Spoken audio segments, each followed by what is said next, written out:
Hey guys, my name is Onyx Flex. I'm a custom jewelry designer, and today I had a very cool project I want to talk about. We made a custom gold guitar pick. So this was a one-of-a-kind design that we made for a client who her partner couldn't wear an engagement ring because he's in the orchestra.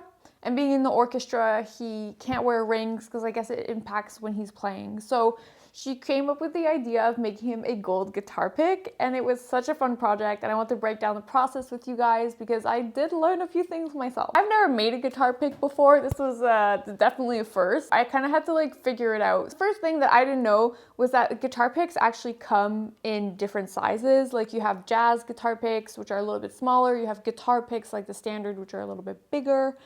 Depending on the thickness of the pick, it will, influence the amount that it bends. So if it's a little bit thicker, it will be more rigid. Kinds of little fun facts that I kind of found out because I don't have a musical bone in my body.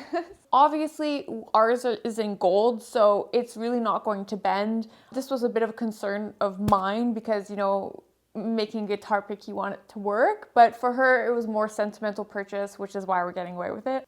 The general design that she wanted was very, very minimalist.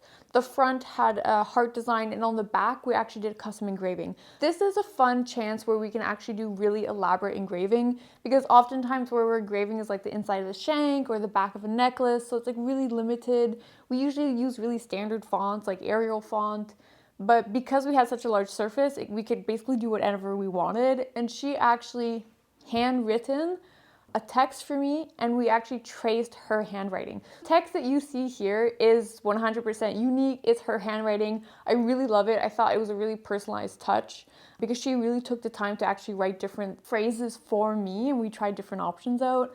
Then we went on to the front of the pick, and the front of the pick was where the actual design went.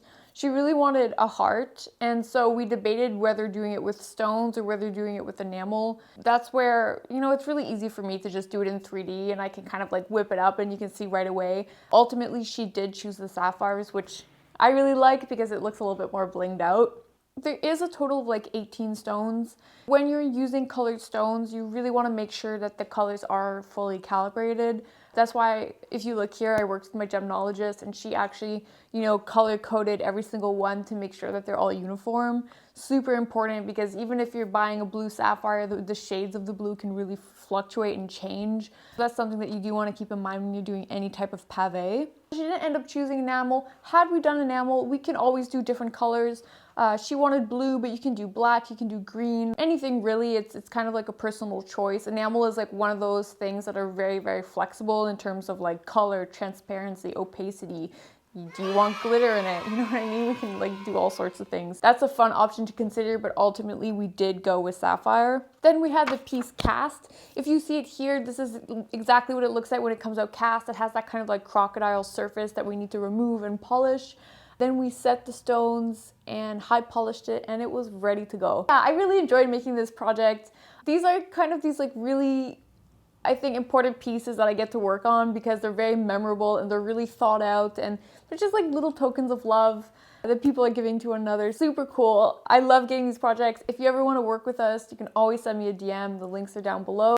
And if you are somebody who likes short form content, do pop on over to our TikTok or our Instagram because we have a lot more kind of 1 minute short form videos. So it's sometimes a little bit more digestible than these 10-minute videos. But ultimately, I'd love to know what you think. Thanks for watching. My name is Dominic Flex.